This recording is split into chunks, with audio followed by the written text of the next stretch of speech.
Par contre, pour ce qui est du choix des commerces, là, c'est quand même important pour moi. J'ai vraiment fait attention de ne pas choisir des commerces, par exemple, avec un nom anglophone quand je me présentais comme francophone et vice-versa dans les deux cas. Donc, j'ai vraiment fait des commerces très, très francophones, comme francophone et comme anglophone, et le contraire est vrai aussi.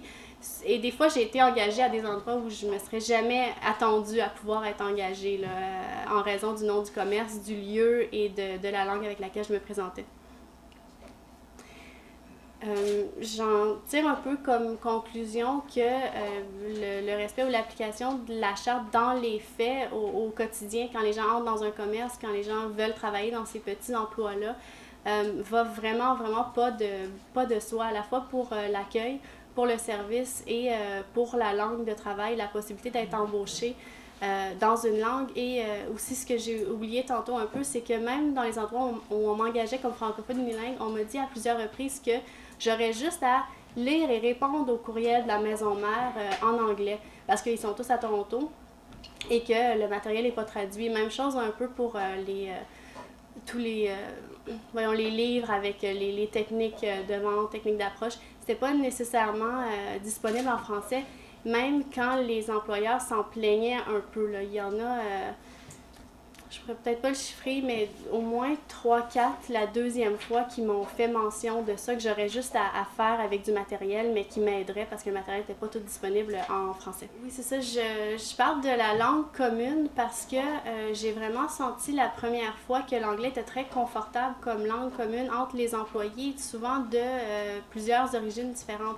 Il y avait des francophones, mais il y avait beaucoup de gens provenant de... En fait, je les appellerais peut-être allophones, là, provenant de l'immigration. Je ne sais pas si c'était récent ou non.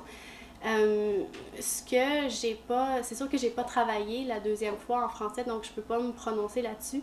Mais c'est sûr que j'ai eu l'impression que l'anglais était dans tous ces endroits-là commun aux employés et confortable comme langue de travail. Je me suis demandé, mais c'est une question que je me pose, si j'avais eu plus de facilité comme anglophone unilingue, parce qu'il y a une certaine habitude d'accepter des gens, comme je l'ai dit tantôt, qui ne parlent pas le français parce qu'ils viennent d'arriver. Donc, une anglophone unilingue ou une allophone de plus ou de moins, ben, elle va apprendre et puis on va s'adapter, on va être tolérant. Alors que comme francophone, j'étais peut-être plus rare comme étant en tant que francophone qui ne parle pas du tout anglais.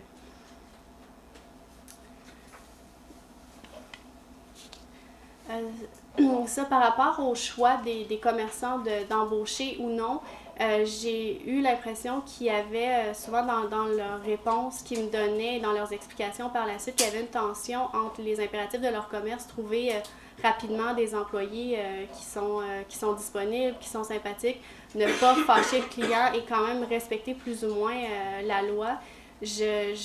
La loi venait souvent pas en premier, en tout cas dans le cas de la première enquête.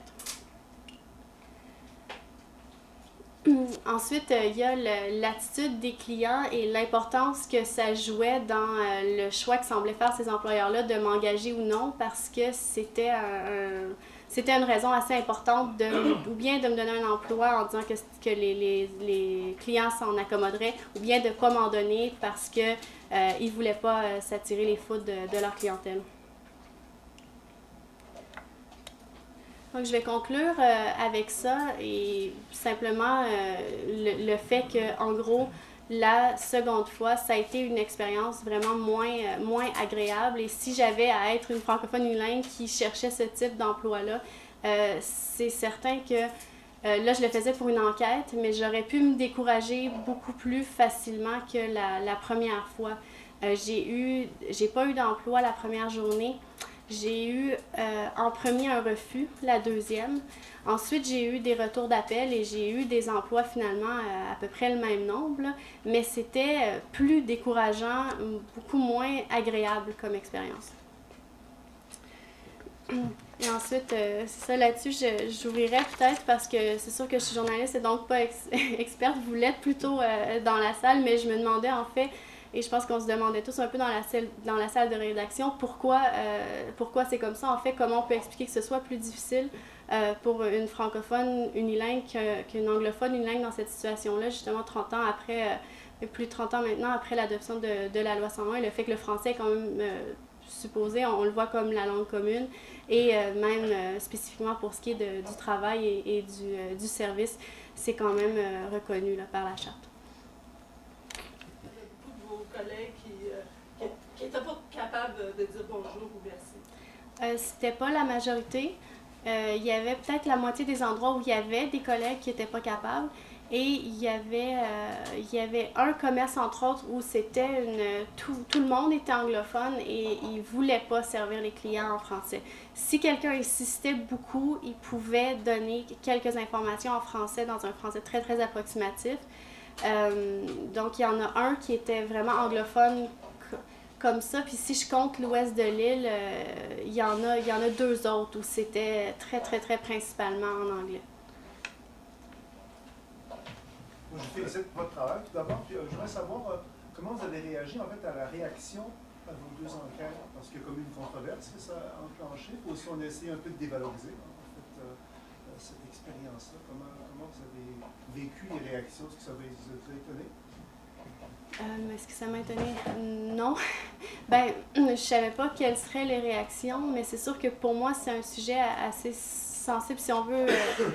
Personnellement, mon père est de l'Ontario. J'ai étudié en anglais au Québec en raison d'une brèche où, en fait, ma demi-sœur est née avant moi, n'a pas pu étudier en anglais au Québec. Moi, j'ai pu étudier en anglais au Québec. J'ai changé ensuite au cégep et à l'université parce que je veux travailler en français. De toute façon, on a toujours parlé français à la maison. Mais je savais, pour avoir beaucoup d'amis qui sont anglophones, que c'est assez sensible. La réaction de Gazette n'était pas si étonnante que ça. Pour ce qui est de la presse, pour ce qui est de la question de la méthodologie, je dirais que c'est ce qui était peut-être le moins agréable parce que les chiffres avaient étaient dans la première parution, dans la première journée. Je pense qu'on les a pas remis la deuxième et que c'était pas sur Internet. Donc, il n'y avait pas accès aux chiffres globaux et ils ont pris le fait qu'il y avait juste 15 emplois sur 97 comme étant le fait que 80% à peu près refusaient la demande d'emploi. C'est sûr que ça, j'ai l'impression que quand on cherche un emploi, on ne s'attend pas, dès qu'on cogne à une porte, d'avoir un travail tout de suite. Et la deuxième enquête, je pense, vient un peu confirmer que ça se passe de la même façon, en tout cas pour moi, quand si je me cherche un emploi de vendeuse, je sais comment ça va se passer, là. Il y a pas un oui automatique partout. Donc, je pense que la question de la méthodologie, ça nous a un peu... il y avait moi, mais il n'y avait pas juste moi, surtout que j'étais très, très prise dans l'écriture des autres jours. Il y avait aussi tous les patrons et tout ça, les éditorialistes. Je pense que ça, c'est important pour nous de redonner les détails, de rectifier, parce que je pense que en relatant les faits observés, il n'y avait pas de trucage là, au niveau des résultats par rapport aux chiffres. Et je pense que l'impression que j'ai eue pendant 2 mois d'avoir été bien accueillie est assez réaliste par rapport à l'accueil que j'ai obtenu. Dernière question? Oui, madame?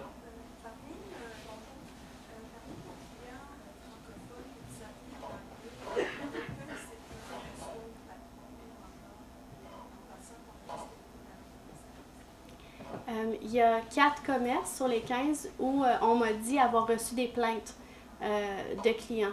Donc, je sais que dans 4 cas, il y a en effet eu des plaintes directement, par contre, aux commerçants, parce que là, avec l'office, je ne l'aurais pas su, ça a été trop long, là. Ça aurait été, je pense, trop long avec le commerçant le sache et qui m'en informe, moi.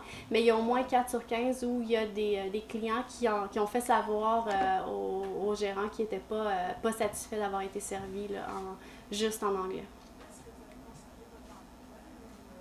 Dans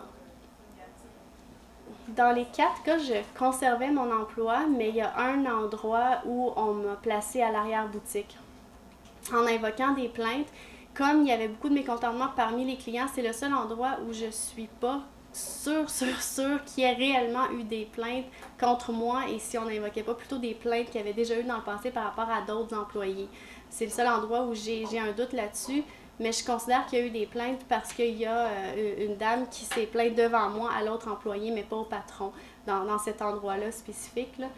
Mais dans les 3 autres, les employeurs répondaient à ça que c'était pas grave, c'est pas à l'office justement, c'est juste à moi. Il y en a une qui me disait c'est juste à moi, donc ça va, tu sais, c'est juste quelques chialeux, puis essaye, apprends les petits mots, là, puis à la longue, ils vont voir que tu essayes, ça va être correct.